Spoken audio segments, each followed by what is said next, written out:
तो hidden leaf village में police station के बाहर पुलिस वाला कह रहा होता है, हमें तुम्हारी जरूरत है, तुम सभी गैनिन हमारी हेल्प करो ब्याकुया गैंग को पकड़ने में। कहता है उन्हें पकड़ना बहुत ही मुश्किल है। मुझे कहते हुए अफसोस हो रहा है कि हमारा सर्च प्रोसीजर नाकाम हुआ। मैं चाहता हूँ कि तुम सब लोग अपनी आंखें खुली रखो। जैसे ही तुम लोगों को कोई गड़बड़ नजर आए तो फौरन से पुलिस वाले को बताओ या फिर अपने से हाई रैंक वाले चोनिन को बताओ। पीछे से विजिट करना होगा। तो फिर पुलिस वाला कहता है, तुम लोग अभी भी गैनिन हो और तुम्हारा जो मिशन का स्कोप है वो लिमिटेड है। तुम लोग ऑब्जर्व करोगे और रिपोर्ट करोगे। सिर्फ चोनिन या उससे ऊपर के ही लोग उसे पकड़ सकते हैं। पुलिस वाला कहता है, हम तुम गैनिन को लड़ाई में नहीं भेज सकते, लड़ना मत और कोई बेवकूफी मत करना। फिर सारे एक दूसरे से बातें कर रहे होते हैं। डंकी कहता है, हम दुश्मन से लड़ ही नहीं सकते, चाहे हम उन्हें ढूंढ ही क्यों ना लें। ये मिशन बहुत ही मुश्किल होने वाला है। मित्सुकी कहता है, क्या होगा अगर हम दुश्मन से लड़ना नहीं चाहते लेकिन फिर भी दुश्मन हम पर पहले हमला कर दे। खैर फिर सारे सोच में पड़ जाते हैं मित्सुकी की बात सुनकर। इवाबे कहता है, फिर हमारे पास कोई चॉइस नहीं बचेगी, हमें लड़ना होगा। फिर इस बात की भी पॉसिबिलिटी हो सकती है कि हम उनमें से किसी को पकड़ लें। सही कहा ना बरूटो? बरूटो कहता है, मुझे इसके बारे में नहीं पता। कहता है, क्या मतलब? मुझे लगा कि तुम इस बार मेरे साथ एग्री करोगे, तुम ऐसे नहीं हो। कहता है, चुप करो, मैं इसके बारे में बहुत सोच रहा हूँ। फिर हमें दिखाते हैं इवाबे अर्थ स्टाइल का इस्तेमाल करके मड वॉल बनाता है और वहाँ पर बहुत सारी वॉल्स बना देता है। वहाँ कंस्ट्रक्शन एरिया में एक बंदा कहता है, तुम तो बहुत कमाल हो, तुम्हारा टैलेंट तो एज अ निंजा वेस्ट होगा, आकर हमारे लिए काम करो। फिर वहाँ पर एक बंदा भागता हुआ आता है, कहता है वहाँ पर चोर हैं और उन्होंने उल्लुओं वाले मास्क पहने हुए हैं। डंकी मेटल से कहता है, पुलिस फोर्स से राब्ता करो जल्दी। इवाबे ये सुनता है, वहाँ भागता हुआ जाता है, कहता है इसके लिए टाइम नहीं है। उनके पीछे जाता है, कहता है हम उन्हें खुद पकड़ेंगे। फिर मेटल भी उसके पीछे भागता है और डंकी भी फिर उसके पीछे जाता है। तो सामने वो सारे भाग रहे होते हैं। इवाबे पीछे से आता है, कहता है रुको। वो नहीं रुकते तो इवाबे अर्थ स्टाइल का इस्तेमाल करके मड वॉल बना देता है। तो फिर उनके चारों तरफ दीवारें बनने लगती हैं और वो एक केज में बंद हो जाते हैं। फिर मेटल वहां आता है, कहता है ये तो बहुत कमाल था, कहता है ये दीवारें उन्हें पकड़ लेंगी और वैसे भी मेरा जुत्सु बहुत स्ट्रांग हो चुका है। डंकी फिर जाकर चेक करता है, कहता है मैं पुलिस को नोटिफाई करता हूँ। तो पीछे से दीवार जमने लगती है और वो टूट जाती है। सारे नीचे गिर जाते हैं। फिर वो सारे निकलते हैं और एक बंदा डंकी पर हमला करता है आइस स्टाइल की मदद से। फिर मेटल सामने आ जाता है, उसे रोकता है लेकिन वो वार मेटल को लग जाता है और फिर अगले सीन में मेटल हॉस्पिटल में होता है। ब्रूटो आता है उसके पास, कहता है मेटल क्या तुम ठीक हो? मेटल कहता है माफ करना, मैंने तुम सबको परेशान किया। डंकी कहता है हिलो मत, तुम्हें बहुत सीरियस इंजरीज आई हैं, तुम्हें हिलना नहीं चाहिए। मेटल कहता है नहीं, ये कुछ भी नहीं है, ये सिर्फ एक स्क्रैच है, मैं अभी भी ट्रेनिंग कर सकता हूँ। डंकी कहता है माफ कर दो, ये सारी मेरी गलती है। इवाबे कहता है नहीं, इसमें मेरी गलती है। फिर उनका सेंसे कहता है कि इवाबे तुम्हारे घमंड की वजह से ये सब हुआ, तुम्हें ऑर्डर मिला था कि तुम्हें अगर ब्याकुया गैंग मिलती तो तुम्हें रिपोर्ट करना था, तुमने अपने ऑर्डर्स इग्नोर क्यों किए? कहता है सॉरी सेंसे। कहता है तुम सब लोग इनएक्सपीरियंस्ड कैनिन हो, तुम लोगों को रियलिटी एक्सेप्ट करनी चाहिए। इस बार तुम इंजरी के साथ वापस आए हो लेकिन एक गलती तुम्हारी या किसी और की जान भी ले सकती है। इवाबे को ये सुनकर बहुत गुस्सा आता है, कहता है माफ करना। कहता है इवाबे अब तुम सस्पेंड हो, घर जाओ और तुम लोग कुछ भी नहीं करोगे, अब मैं जाकर अपनी रिपोर्ट देता हूँ। और वहां से जाने लगता है। मेटल इवाबे से कहता है कोई बात नहीं इवाबे, मैं बिल्कुल ठीक हूँ, मैं फिजिकल थेरेपी करूंगा और मैं पहले से भी ज्यादा स्ट्रांग बन जाऊंगा। शिकाडे कहता है बस करो मेटल। उडान सेंसे ने देख रहा होता है और बातें सुन रहा होता है। दूसरी तरफ हमें न्यूज आती है ब्याकुया गैंग की। न्यूज में कहते हैं कि ब्याकुया गैंग का इस वक्त हिडन लीफ विलेज टारगेट है। ब्याकुया गैंग अमीर लोगों के घरों में जाकर ज्वेलरी और महंगी चीजें चोरी कर रही है, वो उन चीजों को बेचती है और आल थीव्स कहते हैं। फिर वहां पर एक आदमी बोलता है कि हमारे पास यहाँ पानी की बहुत कमी थी लेकिन अब हमारी प्रॉब्लम रिजॉल्व हो चुकी है और ये सब ब्याकुया गैंग की वजह से हुआ।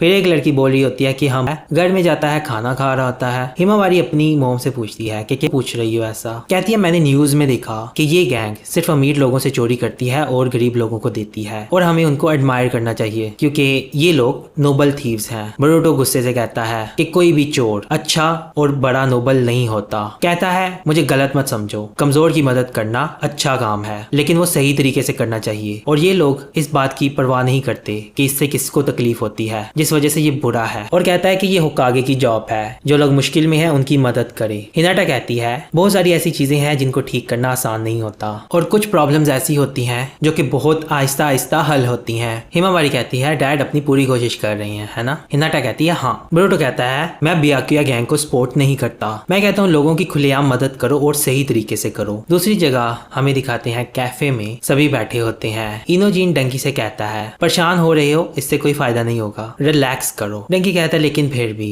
बोरुटो भी यही कहता है रिलैक्स करो, हम यहाँ आते रहेंगे तुम्हें कंपनी देने के लिए जब भी हमें टाइम मिला। फिर कहता है कि ब्याकुया गैंग इस तरह से काम क्यों करती है। इनोजीन कहता है वो जस्टिस के लिए काम करती है, ऐसा ही है ना। कहता है बदमाश लोग हमेशा से इस तरह के स्लोगन लेकर ही आते हैं। सारदा कहती है वो जिस तरह से काम करते हैं मुझे वो बिल्कुल भी पसंद नहीं। शिकाडा कहता है लेकिन फिर भी हमें फैक्ट्स को एक्सेप्ट करना होगा, बहुत सारे ऐसे लोग हैं जो कि उनकी वजह से बहुत खुश हैं। बोरुटो कहता है तुम क्या कहना चाह रही हो, अब तुम उनकी साइड ले रही हो। कहता है मुझे भी पसंद नहीं वो लोग जो कर रहे हैं, लेकिन दुनिया में बहुत सारी ऐसी चीजें हैं जो कि लॉजिक को नहीं मानती। लेकिन अगर हम सिर्फ एक ही साइड को देखेंगे और दूसरी साइड को नहीं देखते तो इस वजह से सिचुएशन और भी ज्यादा खराब हो सकती है। बोरुटो कहता है ये बातें करने का फायदा नहीं, हमें जाना होगा और ब्याकुया गैंग को पकड़ना होगा, हम उन्हें इस तरह से नहीं जाने दे सकते। सारदा कहती है सिर्फ चोनिन को ही अलाउ है उन्हें पकड़ना, बोलो मत, हमारा काम सिर्फ उन्हें ट्रैक करना है। बोरुटो कहता है मुझे पता है, लेकिन जब तक हम इस मिशन में हैं मैं उन्हें पकड़ना चाहता हूँ। शिकाडा कहता है मैंने कहा ना कि हम नहीं कर सकते, फेस द रियलिटी, और तुम ये मान क्यों नहीं लेते। बोरुटो कहता है मुझे पता है। डंकी उठता है, कहता है मैं जा रहा हूँ। बोरुटो कहता है मैं भी जा रहा हूँ, मैंने भी जाकर अभी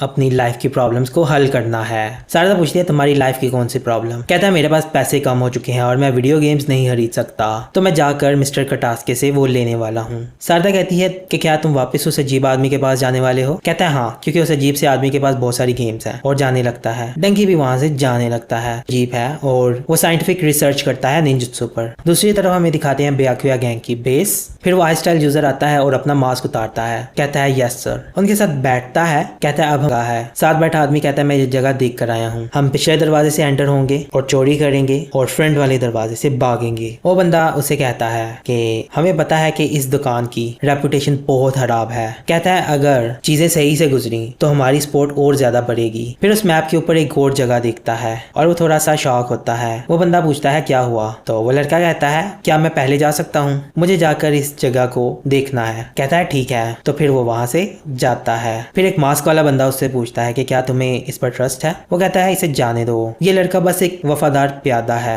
वो कभी भी मुझे धोखा नहीं देगा। फिर दूसरी तरफ कटास्के की लैब दिखाती है। बोरुटो जाता है, कहता है मैं कुछ गेम्स लेने आया हूँ। वो उसे वेलकम करता है, कहता है जितनी चाहे ले जाओ। कहता है ये तो बिल्कुल नई लिमिटेड एडिशन गेम्स हैं। वो ले लेता है और बड़ा खुश होता है। कटास्के कहता है ये गेम बहुत जबरदस्त है। कहता है मैंने पूरी रात लगा के इन्हें फिनिश किया। बोरुटो कहता है आप बहुत अमेजिंग हो मिस्टर कटास्के, आपके पास इतना टाइम कहाँ से आता है। कहता है मैं भी इन चीजों को लेकर बहुत ही ज्यादा सीरियस होता हूँ। कहता है बेशक मैं बड़ा हो गया हूँ, लेकिन फिर भी मैं सभी काम बहुत ही परफेक्ट करता हूँ। कहता है अभी इसी वक्त मैं निंजुत्सु का डेटाबेस भी रिवाइव कर रहा हूँ। मैं ये मानता हूँ कि अगर एक निंजुत्सु एनालाइज किया जाए साइंटिफिकली तो फ्यूचर में लोग कोई भी जुत्सु इस्तेमाल कर सकते हैं जो वो चाहें। कहता है लेकिन फिर भी ये करना बहुत ही मुश्किल है और इसमें काफी टाइम भी लगेगा, और यही रियलिटी है। बोरुटो कहता है सच में आप भी उन लोगों में से एक हो जो रियलिटी की बात करते हो। कहता है रियलिटी को अपने लिए काम में लाना एक बड़े आदमी का काम है। दूसरी तरफ हमें शिकाडाई को दिखाते हैं जो कहीं जा रहा होता है। उसकी मोम उसे बुलाती है। कहता है हाँ। वो कहती है तुम यहाँ क्या कर रहे हो। कहता है मैं अपने दोस्त के साथ मिलने के लिए जा रहा हूँ। कहती है क्या वो बोरुटो है। कहता है बोरुटो को ये खेलने में कोई इंटरेस्ट नहीं है। कहती है अच्छा मैं भी एक मिशन पर जा रही हूँ तो मैं अब जाती हूँ और हो सकता है मैं लेट हो जाऊँ। शिकाडाई कहता है कैसा मिशन। तुम्हारी कहती है कि कोई भी चुनिन और उससे ऊपर के रैंक वाले को बुलाया गया है ब्याकुया गैंग को पकड़ने के लिए। कहता है हाँ मियोगी सेंसे ने भी इसके बारे में कहा था। कहती है मैंने डिनर तैयार कर दिया हुआ है, बस गर्म कर लेना। कहता है हाँ ठीक है और मेरी फिक्र मत करें और आप अपने मिशन पर फोकस करें, और वो चली जाती है। फिर शिकाडाई जाता है और देखता है वो नीचे बैठा होता है, उसका वेट कर रहा होता है। वो जाता है उसके पास जाकर गेम खेलने लग पड़ता है। शिकाडाई पूछता है उस दिन तुम क्यों नहीं आए, क्या तुम बिजी थे। कहता है हाँ। कहता है अच्छा। फिर वो लड़का पूछता है, कहता है तुम पूछोगे नहीं मैं कहाँ बिजी था। शिकाडाई कहता है नहीं, इस तरह के काम तो होते रहते हैं। फिर वो कहता है ये मूव तुमने पिछली बार भी यूज किया था। शिकाडाई कहता है मैं स्ट्रेटेजी को बहुत ज्यादा स्टडी कर रहा हूँ। कहता है फिर मुझे ये मूव करना होगा। शिकाडाई कहता है फिर से वही मूव। वो लड़का कहता है मेरा डिकॉय मूव हमेशा काम करता है। कहता है सच में। कहता है जरा यहाँ देखो, तुम्हें लगता है कि तुम यहाँ से किंग को प्रोटेक्ट कर रहे हो, जिस वजह से मुझे यहाँ से बहुत ओपनिंग्स मिल रही हैं। कहता है कहाँ से। कहता है यहाँ से। कहता है वो अच्छा, मैंने तो देखा ही नहीं। कहता है क्योंकि तुम ऑफेंसिव नहीं खेलते। शिकाडाई फिर बड़ा सोचता है, सारी गेम खराब कर देता है। वो कहता है तुम गेम क्यों खराब कर रहे हो, तुम यहाँ से भी जीत सकते हो। शिकाडाई कहता है नहीं, हम शुरू से खेलेंगे। फिर वो खेलने लगते हैं। खैर वो गेम खेल रहे होते हैं और एंजॉय कर रहे होते हैं। फिर वो लड़का कहता है क्या मैं तुमसे कुछ पूछ सकता हूँ। कहता है क्या। वो लड़का कहता है तुम्हें इस विलेज के बारे में क्या लगता है, तुम्हें ये पसंद है? कहता है हाँ ये अच्छी जगह है। कहता है बस इतना ही? कहता है ये विलेज बहुत तेजी से तरक्की कर रहा है तो जिस वजह से लोगों पर बहुत तनाव होगा, क्या तुम्हें नहीं लगता? कहता है हाँ इसके बारे में कर ही क्या सकता हूँ। कहता है अगर ये तनाव बहुत ज्यादा बढ़ गया और विलेज में बहुत ज्यादा प्रॉब्लम भी बन गई, मैं तो फिर भी कुछ नहीं कर पाऊंगा। सिर्फ बड़े लोगों के पास ही ये पावर है जो इसके बारे में कुछ कर सके, सिर्फ वही चीजें बदल सकते हैं। कहता है अब तुम्हारी बारी। तो वो लड़का कहता है अच्छा तो बड़े लोगों के पास पावर है। शिकाडाई कहता है हम तो अभी बच्चे हैं, हम ऐसा क्यों करें जो हम कर ही नहीं सकते, हमें बस अपने काम से काम रखना चाहिए। फिर वो लड़का कहता है लगता है कि तुम इन चीजों के बारे में मुझसे भी ज्यादा सोचते हो, पर तुम ठीक कह रहे हो, मैं समझ रहा हूँ। कहता है जो कुछ दिन पहले हुआ था उसके बारे में तुम्हारा क्या ख्याल है? कहता है तुम्हारा मतलब वो चोर? कहता है हाँ नोबल थीव्स। कहता है चोरी करना एक अच्छा काम नहीं है, लेकिन फिर भी मैं ये नहीं कह सकता जो वो कर रहे हैं वो गलत है, दुनिया में और भी बहुत बुरे काम होते हैं। वो लड़का कहता है मुझे लगा था कि तुम ऐसा कहोगे। कहता है जो लोग मेरे आसपास होते हैं वो चीजों को उस तरह से नहीं देखते जिस तरह से मैं देखता हूँ। तो वो लड़का कहता है हाँ मैं समझता हूँ। फिर वहां पर बोरुटो भागता हुआ शिकाडाई के पास आता है। वो लड़का उसे देखता है, पहचान जाता है। वो शिकाडाई के पास जाता है, कहता है ये देखो। शिकाडाई देखकर बड़ा हैरान होता है, कहता है ये तो लिमिटेड एडिशन है गेम्स का। फिर बोरुटो कहता है ये कौन है? शिकाडाई कहता है हम दोस्त हैं, हम कुछ दिन पहले ही मिले थे। फिर शिकाडाई उसे कहता है मैंने तो तुम्हारा नाम भी अभी तक नहीं पूछा। बोरुटो कहता है क्या कह रहे हो? कहता है हम बस रिसेंटली ही मिले थे। वो लड़का कहता है मेरा नाम है रियोगी। तो शिकाडाई कहता है मैं शिकाडाई हूँ और यह है बोरुटो। बोरुटो कहता है तुमसे मिलकर अच्छा लगा। फिर बोरुटो से देखता है, कहता है मुझे ऐसा क्यों लग रहा है हम पहले भी मिल चुके हैं। वो लड़का कहता है शायद वो कोई और हो जो मेरे जैसा दिखता हो, हम बस कुछ दिन पहले ही इस विलेज में आए हैं। कहता है अच्छा। शिकाडाई कहता है तुम्हें ये गेम्स कहाँ से मिली? कहता है मैंने ये सारी मिस्टर कटास्के से ली। कहता है सच में ये कटास्के बड़ा अमेजिंग बंदा है। बोरुटो कहता है मैंने कहा था ना। फिर शिकाडाई उसे देखता है, कहता है माफ करना ये लिमिटेड एडिशन गेम्स है इसीलिए मैं इस तरह से हो गया था। वो लड़का कहता है अच्छा कोई बात नहीं। वो लड़का कहता है क्या मिस्टर कटास्के और उसकी लैब में इस तरह की इंटरेस्टिंग चीजें होती हैं? बोरुटो कहते हैं। फिर शिकाडाई को उस पर शक होता है।